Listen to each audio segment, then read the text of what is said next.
नमस्कार, सत श्री अकाल, आदाब। सबसे पहले आप सब लोगों को मैं धन्यवाद करना चाहूँगा कि आप लोग मेरे साथ निरंतर बने हुए हैं और आप लोगों का स्वागत करना चाहूँगा जो इस चैनल पर नए जुड़ रहे हैं या आ रहे हैं। दरअसल कुछ दिनों से मैं कहीं ज़रूरी काम से गया हुआ था, जो आपको मेरे कम्युनिटी सेक्शन के पोस्ट से देखने को मिल गया होगा और पता लग गया होगा कि मैं यहाँ नहीं था, जिस वजह से आप लोगों को वीडियोस या कोई भी ऐसा लेक्चर देखने सुनने को नहीं मिल पाया। उसके लिए मैं आप सबसे यही कहना चाहूँगा कि हमें स्थिति को समझना चाहिए, क्योंकि अगर मैं कहूँ माफ़ी चाहता हूँ तो ये लफ्ज़ गलत हो जाएगा, क्योंकि मैंने कोई अपराध नहीं किया। तो उम्मीद करता हूँ कि आप उन चीज़ों को समझोगे और आने वाले इस वीडियो को पूरा देखोगे बिना स्किप किए। आइए बात करते हैं आज के वीडियो लेक्चर के बारे में, हिंदू धर्म एक दार्शनिक दृष्टिकोण से।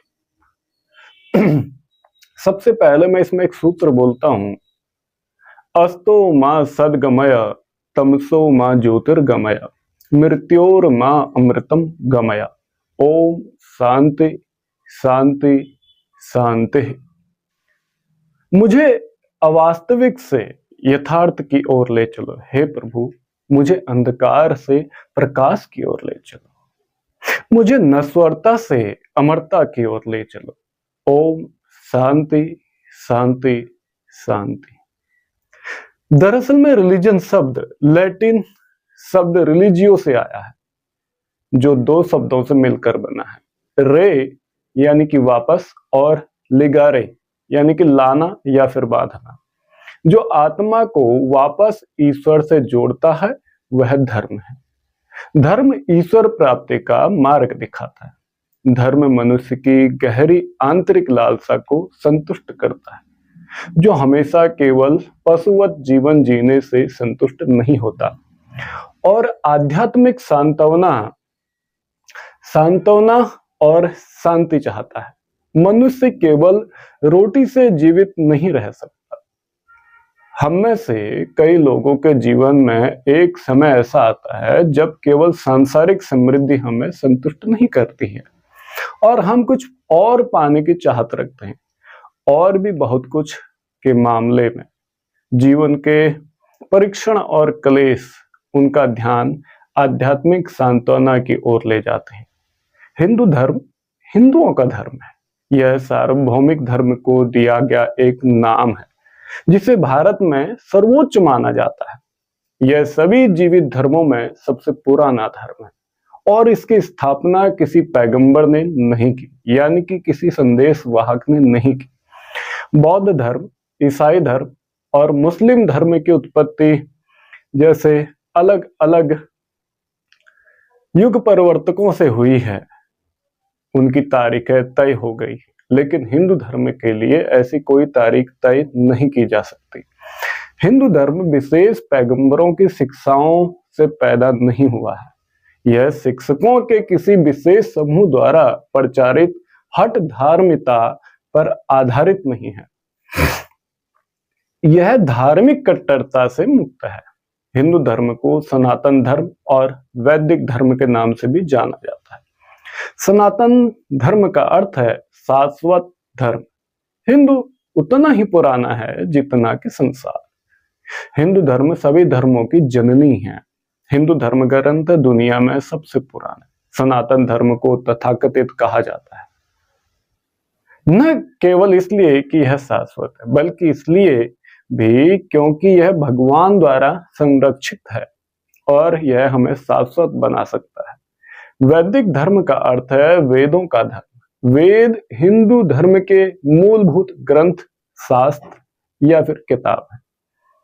धर्म के प्राचीन यानी कि जो भारत के प्राचीन ऋषि थे, उन्होंने और ऋषि मुनियों ने यानी कि उपनिषदों में अपने सहज आध्यात्मिक अनुभवों, अपरोक्ष अनुभूति को व्यक्त किया। ये अनुभव प्रत्यक्ष एवं अचूक हैं। हिंदू धर्म प्राचीन ऋषियों के आध्यात्मिक अनुभवों को अपना अधिकार मानता है। हजारों वर्षों से हिंदू ऋषियों और मुनियों द्वारा खोजे गए अनमोल सत्य हिंदू धर्म की महिमा का निर्माण करते हैं। अतः हिंदू धर्म एक प्रकट धर्म है। हिंदू धर्म अन्य धर्मों के विपरीत इस हठ धर्मिता पर जोर नहीं देता है कि अंतिम मुक्ति केवल उसके माध्यम से ही संभव है, किसी अन्य माध्यम से नहीं। यह केवल साध्य तक पहुंचने का एक साधन है, और वे सभी साधन जो अंततः साध्य तक ले जाएंगे समान रूप से स्वीकृत हैं। हिंदू धर्म मनुष्य के तर्क संगत दिमाग को पूर्ण स्वतंत्रता देता है।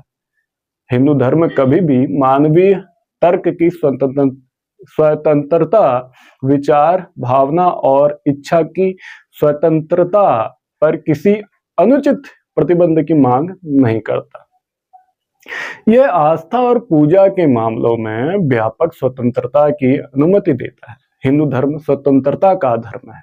यह ईश्वर की प्रकृति, आत्मा, सृष्टि, पूजा के स्वरूप और जीवन के लक्ष्य जैसे प्रश्नों के संबंध में मानवीय तर्क और हृदय को पूर्ण स्वतंत्रता देता है। हिंदू धर्म किसी विशेष सिद्धांत को स्वीकार करने में निहित नहीं है, न ही किसी विशेष अनुष्ठान या पूजा पद्धति के पालन में निहित है। यह किसी को विशेष हठ धर्मिता या पूजा के रूपों को स्वीकार करने के लिए मजबूर नहीं करता है।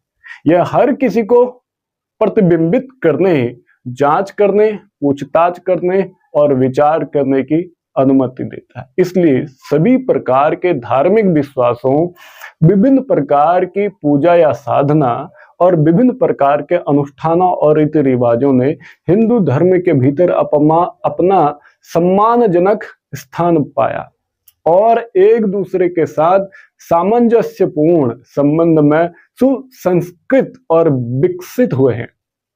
हिंदू धर्म उन लोगों की निंदा नहीं करता है जो ईश्वर को दुनिया के निर्माता और शासक के रूप में नकारते हैं, यानी कि नास्तिक, जो शाश्वत आत्मा के अस्तित्व और मोक्ष की स्थिति या मोक्ष की स्थिति को स्वीकार नहीं करते हैं, जिनको कई लोग मनमुख लफ्ज से भी जानते हैं, क्योंकि कई मेरे सिख भाई इस वीडियोस को देखेंगे। उनको मैं साफ कहना चाहूंगा, जिनको हम एथिस्ट या मनमुख या नास्तिक कहते हैं, उनका विरोध हिंदू धर्म कभी नहीं करता, उनको भी स्वीकार करता है।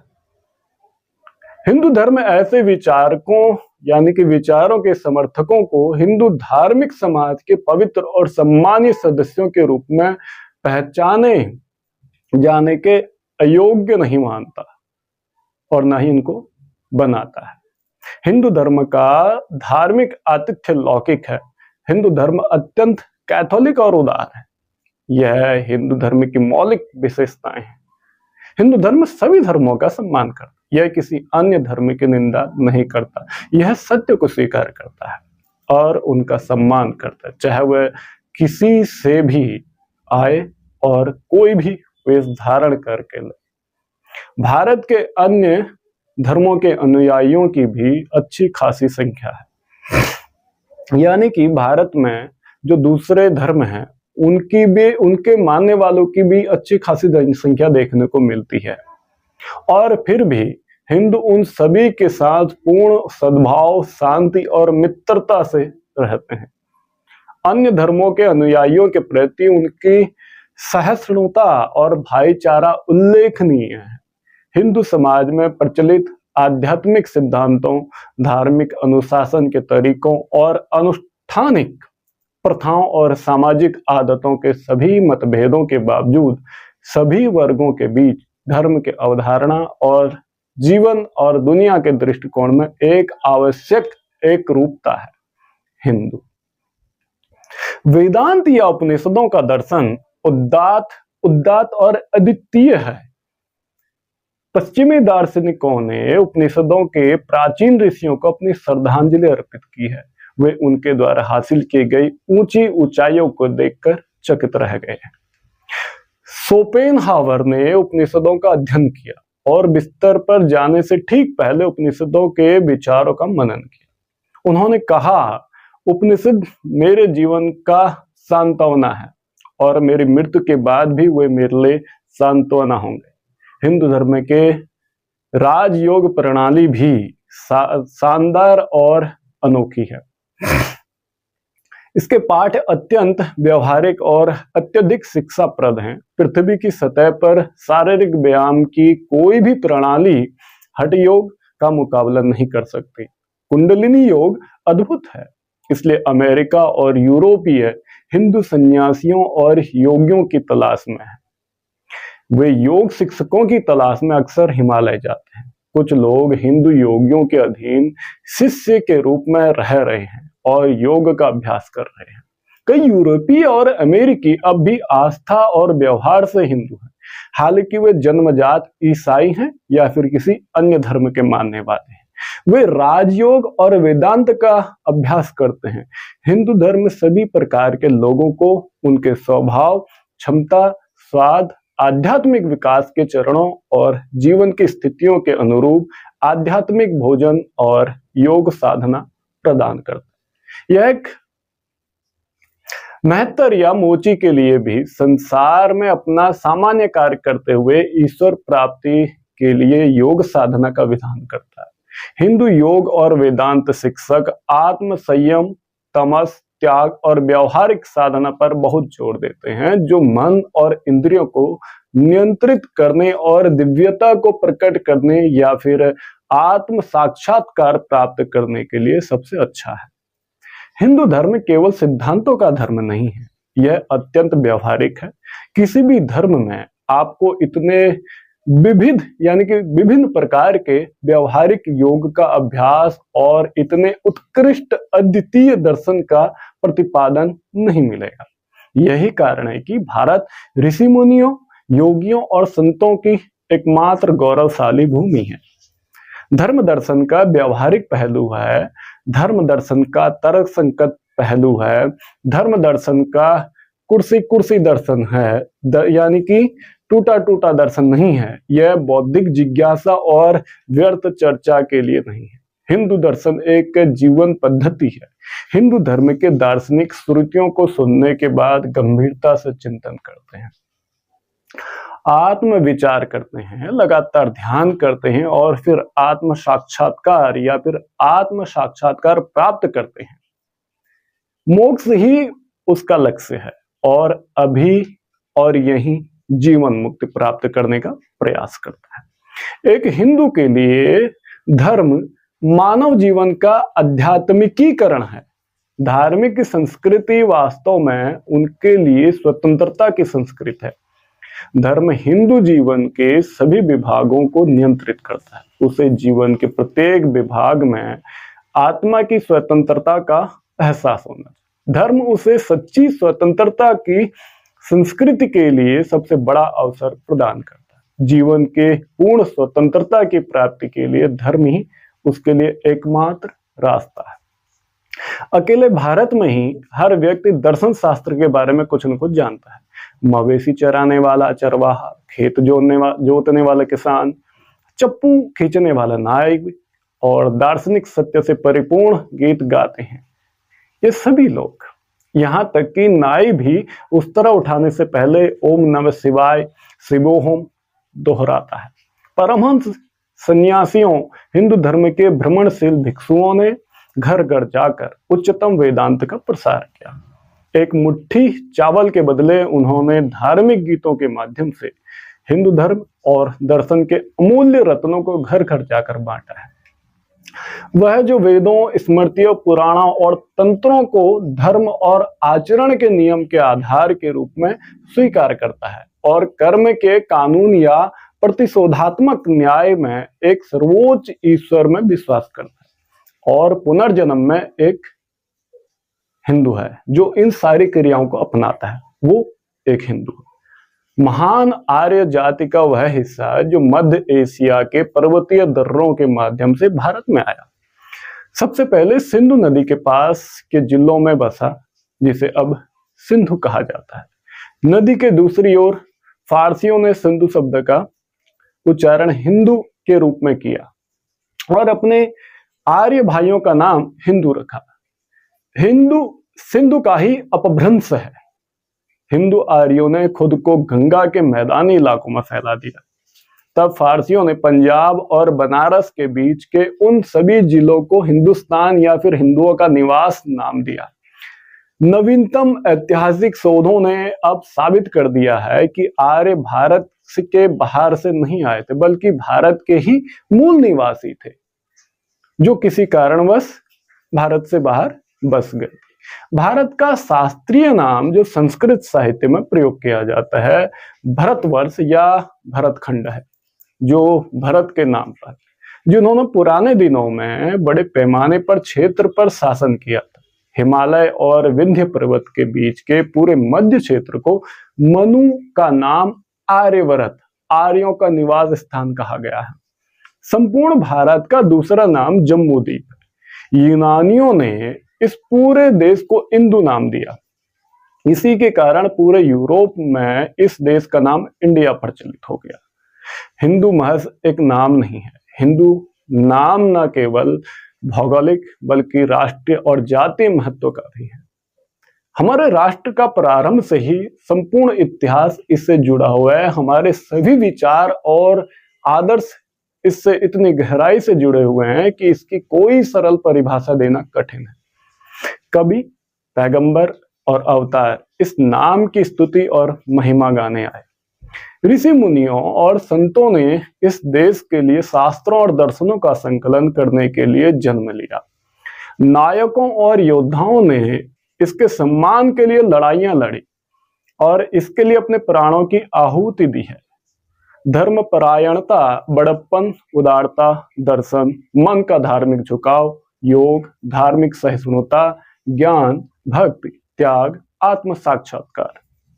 हिंदू नाम के साथ अहिंसा, सत्य और पवित्रता जुड़ी हुई है।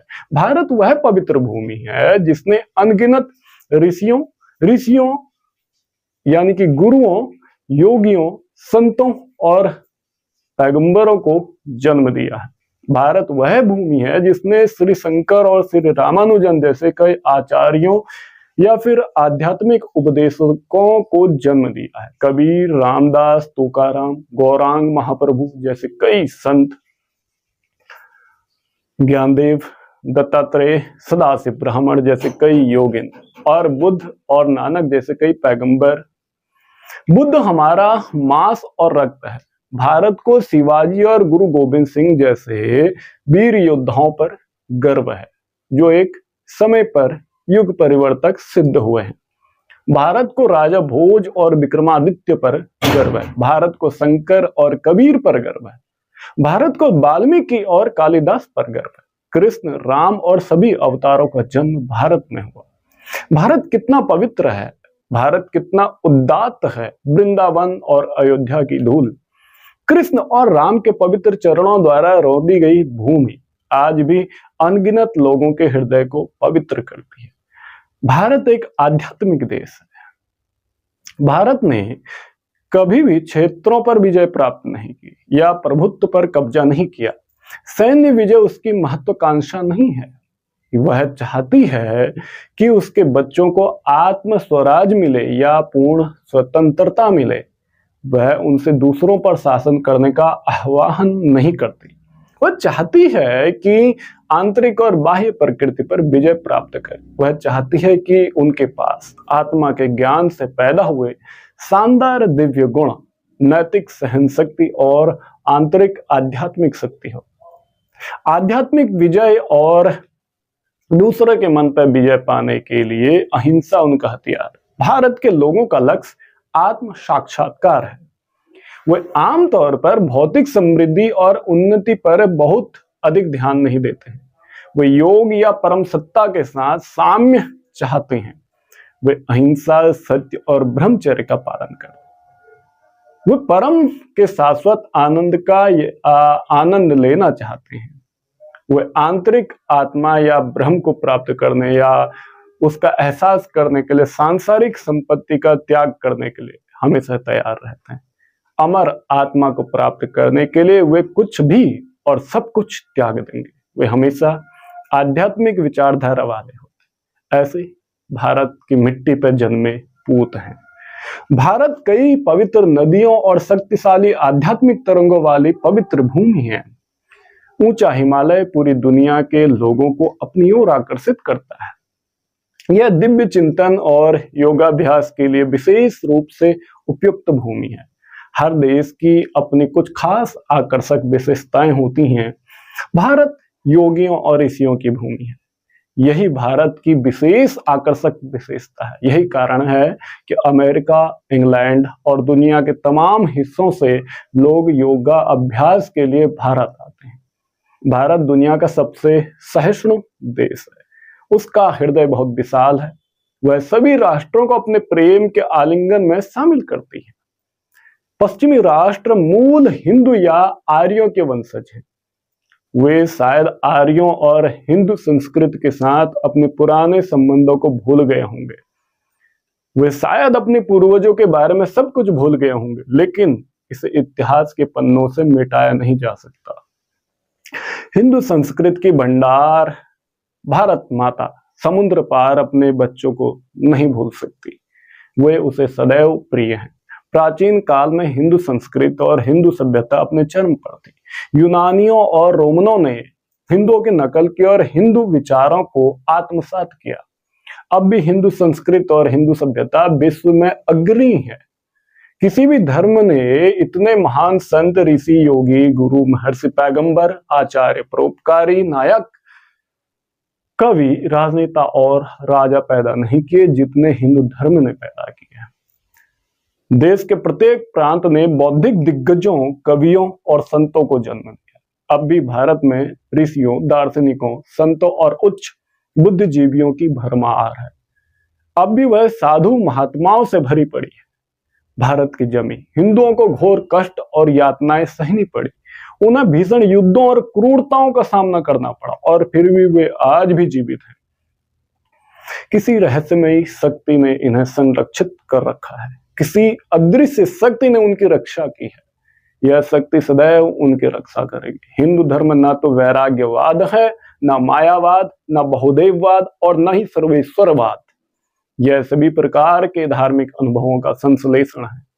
यह जीवन का संपूर्ण और संपूर्ण दृष्टिकोण है। इसकी विशेषता व्यापक सहनशीलता, गहरी मानवता और उच्च आध्यात्मिक उद्देश्य है। यह कट्टरता से मुक्त है। यही कारण है कि यह दुनिया के कुछ अन्य महान धर्मों के अनुयायियों के हमलों से बच गया है। कोई भी धर्म हिंदू धर्म की तरह इतना लचीला और सहिष्णु नहीं है। बुनियादी सिद्धांतों को लेकर हिंदू धर्म बहुत कठोर और कठोर है। यानी कि इसके जो बुनियादी सिद्धांत है ये बहुत ही ज्यादा कठोर और मजबूत है। इसलिए इसकी दीवार आज तक गिर ना पाई और न ही कभी गिर पाएगी। यह बाहरी और गैर आवश्यक चीजों को पुनः समायोजित करने में बहुत लचीला है। यही कारण है कि यह सहस्त्र शताब्दियों तक जीवित रहने में सफल रहा। हिंदू धर्म की नींव आध्यात्मिक सत्य की आधारशिला पर रखी गई है। हिंदू धर्म की संपूर्ण संरचना शाश्वत सत्य, हिंदू ऋषियों या दृष्टाओं के निष्कर्षों पर बनी है। यही कारण है कि यह संरचना सैकड़ों सदियों से चली आ रही है। हिंदू धर्म की महिमा अवर्णनीय है। इसमें सार्वभौमिक धर्म की सभी विशेषताएं सम्माहित है। इसके धर्म सार्वभौमिक है, इसके सिद्धांत उत्कृष्ट हैं, इसका दर्शन भव्य है, इसका आचार विचार आत्मा को ऊंचा उठाने वाला है, इसके ग्रंथ अद्भुत हैं, इसकी साधनाएं या योग वेदांत पद्धतियां अद्वितीय हैं। इस धर्म का अतीत गौरवशाली रहा है, इसका भविष्य और भी अधिक गौरवशाली है। इसमें नफरत, मतभेद और युद्ध से टूटी हुई दुनिया को देने के लिए एक संदेश है, लौकिक प्रेम, सत्य और अहिंसा का संदेश, स्वयं की एकता या उपनिषद एकता का सुसमाचार। जितना अधिक आप भारत और हिंदू धर्म के बारे में जानेंगे उतना ही अधिक आप इसे सम्मान देंगे और प्यार करेंगे। आप भगवान के प्रति उतने ही अधिक आभारी होंगे कि आपको योग का अभ्यास करने का स्वाद मिला है और आप हिंदू धर्म की शिक्षाओं और भावनाओं को आत्मसात कर रहे हैं। ऐसे अकल्पनीय धर्म और इसके दर्शन को मेरा नमन है जिसने हमें जीवन का बोध दिया। और मैं आप सबसे यही उम्मीद करता हूं कि आप आपसी मनमुटाव छोड़कर मानवता मिशन को समझेंगे और जानेंगे। ये हिंदू धर्म का एक दार्शनिक दृष्टिकोण मैंने आपके सामने पेश किया, क्योंकि मैं अक्सर देखता हूं कई लोग हिंदू धर्म के खिलाफ बोलते हैं, या कई हिंदू धर्म के मानने वाले कट्टरवादी लोग वो दूसरे धर्मों के बारे में गलत बोलते हैं, लेकिन हम भूल जाते हैं कि हम सब इंसान हैं। वसुधैव कुटुंबकम सूत्र अपने दिल दिमाग में रखना। यहां से अगर आवाज आएगी दिल से तो जानोगे कि वसुधैव कुटुंबकम है क्या। सर्वत्र पृथ्वी हमारा परिवार है। आप सबका वीडियो देखने के लिए बहुत बहुत धन्यवाद। नमस्कार, सत श्री अकाल, आदाब।